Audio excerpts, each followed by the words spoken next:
ಪರಮಪೂಜ್ಯ ಶ್ರೀಗಳವರ ದಿವ್ಯ ಚರಣಾರವಿಂದಗಳಿಗೆ ಸಾಷ್ಟಾಂಗ ಪ್ರಣಾಮಗಳನ್ನು ವಿರಚಿಸಿ ವೇದಿಕೆಯ ಮೇಲಿರುವ ಸಮಸ್ತ ಆಢ್ಯರಿಗೆ ಎರಡೂ ಕರಗಳನ್ನು ಜೋಡಿಸಿ ತಲೆಬಾಗುತ್ತೇನೆ.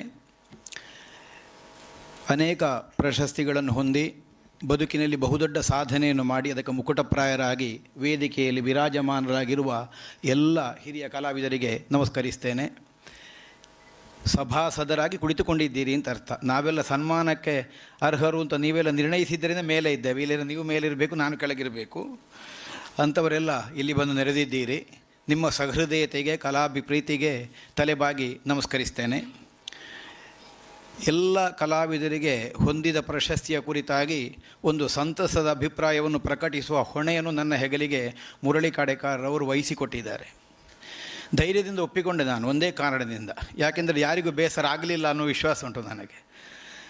ಅವರವರ ಸಾಧನೆಗೆ ತಕ್ಕುದಾದಂತಹ ಒಂದು ಸ್ಥಾನಮಾನಗಳು ಸಮಾಜದಿಂದ ಗುರುತಿಸಿ ಕೊಡಮಾಡಲ್ಪಟ್ಟಾಗ ಆ ತನಕದ ಶ್ರಮವನ್ನೆಲ್ಲ ಮರೆಯುವುದಕ್ಕೆ ಸಾಧ್ಯ ಆಗ್ತದೆ ಅಂತ ನನ್ನ ವಿಶ್ವಾಸ. ಅಂತಹ ಒಂದು ಸ್ಥಿತಿಗೆ ಕಾರಣವಾಗುವ ಹಾಗೆ ಕಲಾರಂಗ ಕೇವಲ 10-20 ಮಂದಿ ಕಲಾವಿದರನ್ನು ಕರೆದು ಸನ್ಮಾನ ಮಾಡಿದ್ದಾರೆ ಅನ್ನುವುದು ಒಂದೇ ಉದ್ದೇಶ ಅಲ್ಲ. ಕೇವಲ ವೇದಿಕೆಯಲ್ಲಿ ಕರೆದು ಅವರನ್ನು ಎತ್ತರದ ಪೀಠದಲ್ಲಿ ಕುಳ್ಳಿರಿಸಿ ಹೆಗಲಿಗೊಂದು ಶಾಲ ಹಾಕಿ ಒಂದು ಫಲಕಪತ್ರ ಕೊಟ್ಟಲ್ಲಿಗೆ ಮಾತ್ರ ಸನ್ಮಾನವೂ ಅಲ್ಲ. ಅವರ ಅಂತರಂಗ ಸದಾಕಾಲ ತುಡಿತಾ ಇರುವುದು ಕಲಾವಿದರ ಅಭ್ಯುದಯಕ್ಕಾಗಿ. ಅದುವೇ ದೊಡ್ಡ ಸನ್ಮಾನ. ಆಡದೆ ಮಾಡುವವ ರೂಢಿಯೊಳಗೆ ಉತ್ತಮ ಅಂತ ಒಂದು ವಾಕ್ಯ ಉಂಟು, ಸರಳ ವಾಕ್ಯ. ತಾನೇನನ್ನು ಮಾಡ್ತೇನೆ ಅನ್ನುವುದನ್ನು ಆಡಿ ತೋರಿಸದೆ ಮಾಡ್ತಾ ಮುಂದಕ್ಕೆ ಸಾಗಿದರೆ ಅವ ಉತ್ತಮ ಅಂತ ಗುರುತಿಸಲ್ಪಡ್ತಾನಂತೆ. ಈ ದೃಷ್ಟಿಯಿಂದ ಗಮನಿಸಿದರೆ ಕಲಾರಂಗದ ಸಮಸ್ತ ಪದಾಧಿಕಾರಿಗಳು ಸರ್ವಮಾನ್ಯರಾಗಿ ಸಾರ್ವಕಾಲಿಕವಾಗಿ ಪ್ರಶಂಸಿಸಲ್ಪಡಬೇಕಾದವರು ಅಂತ ನಾನು ಭಾವಿಸ್ತೇನೆ.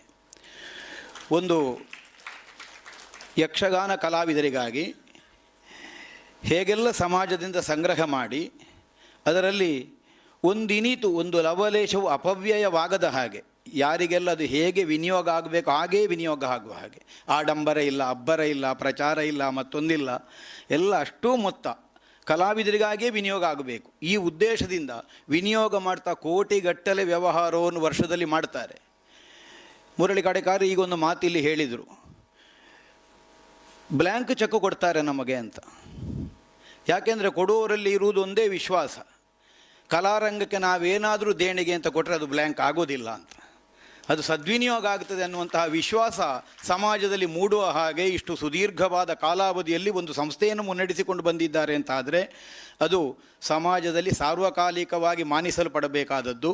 ಅಂತಹ ಒಂದು ಸಂಸ್ಥೆಯಲ್ಲಿ ಬಹುದೊಡ್ಡ ಸಾಧನೆಯನ್ನು ಮಾಡಿದ ಹಿರಿಯರ ಹೆಸರಿನಲ್ಲಿ ಒಂದೊಂದು ಪ್ರಶಸ್ತಿಯನ್ನು ಪ್ರತಿ ವರ್ಷವೂ ಕೊಡಮಾಡಲ್ಪಡ್ತಾ ಇದೆ. ಬೇರೆ ಬೇರೆ ದತ್ತಿನಿಧಿಗಳನ್ನು ಸ್ಥಾಪನೆ ಮಾಡಿಕೊಂಡು ಅನೇಕ ಮಂದಿ ಸಮಾಜದಲ್ಲಿ ಗುರುತಿಸಲ್ಪಡಬಹುದಾದ ಕೆಲಸ ಮಾಡಿದಂತಹ ಮಹನೀಯರುಗಳ ಹೆಸರಿನಲ್ಲಿ ಸ್ಥಾಪಿತವಾದಂತಹ ದತ್ತಿನಿಧಿ.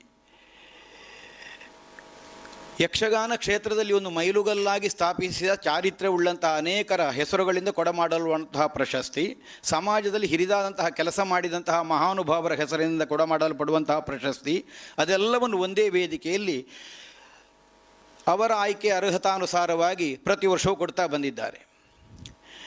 ನನಗೆ ಇಂದಿನ ದಿನ ಕೊಡಮಾಡಲ್ಪಟ್ಟಂತಹ ಪ್ರಶಸ್ತಿಯ ಕುರಿತಾಗಿ ಬಹಳ ದೊಡ್ಡ ಅಭಿಮಾನ ಉಂಟು ನನಗೆ. ಯಾಕೆಂದರೆ ಇದೊಂದು ರಾಷ್ಟ್ರ ಪ್ರಶಸ್ತಿ ಬಂದದ್ದಕ್ಕಿಂತ ಹೆಚ್ಚಿನ ಪ್ರಶಸ್ತಿ ಒಬ್ಬ ಯಕ್ಷಗಾನ ಕಲಾವಿದನಿಗೆ. ಸಾರ್ವಕಾಲಿಕವಾಗಿ ಪ್ರಾತಸ್ಮರಣೀಯವಾಗಿ ಯಕ್ಷಗಾನ ಗೊತ್ತಿದ್ದವರಿಗೆಲ್ಲ ಉಳಿಯಬಹುದಾದಂತಹ ಹೆಸರು ದೊಡ್ಡ ಸಾಮಗರು ಅಂತ ನಾವು ಕರೆಯುವುದು ಮಲ್ಪೆ ಶಂಕರನಾರಾಯಣ ಸಾಮಗರು. ಅವರ ದತ್ತಿನಿಧಿಯಲ್ಲಿ ಕೊಡಮಾಡಲುವಂತಹ ಪ್ರಶಸ್ತಿ ನಮಗೆ ಸಿಕ್ಕಿದೆ ಅಂತಾದರೆ ಯಕ್ಷಗಾನದಲ್ಲಿ ಏನೋ ಅಷ್ಟಿಷ್ಟು ನಾನು ಮಾಡಿದಂತಹ ಸೇವೆಗೆ ಸಿಕ್ಕಿದ ಪ್ರಸಾದ ಅನ್ನುವ ಗೌರವ ಭಾವದಿಂದ ಅದನ್ನು ತಲೆಬಾಗಿ ಸ್ವೀಕರಿಸಿಕೊಂಡಿದ್ದೇನೆ. ನನ್ನಂತೆಯೇ ಇಲ್ಲಿರುವಂತಹ ಎಲ್ಲ ಸಾಧಕ ಹಿರಿಯ ಕಲಾವಿದರು ಅವರವರಿಗೆ ಕೊಡಮಾಡಲ್ಪಟ್ಟಂತಹ ಪ್ರಶಸ್ತಿಯೆಲ್ಲ ತಮ್ಮ ಬದುಕಿನಲ್ಲಿ ಸಮಾಜ ನಮ್ಮನ್ನು ಗುರುತಿಸಿದ್ದಕ್ಕೆ ಇದೊಂದು ದ್ಯೋತಕ ಅನ್ನುವಂತಹ ಭಾವದಿಂದ ಗೌರವದಿಂದಲೇ ಸ್ವೀಕರಿಸಿದ್ದಾರೆ ಕೃತಜ್ಞತೆಯಿಂದ ಅಂತ ನಾನು ಭಾವಿಸಿ ಕೃತಜ್ಞತಾ ಸಮರ್ಪಣೆಯನ್ನು ಮಾಡಿ ಅವಕಾಶಕ್ಕಾಗಿ ಎಲ್ಲರಿಗೂ ವಂದಿಸ್ತೇನೆ. ಯಕ್ಷಗಾನಂ ಗೆಲ್ಗೆ.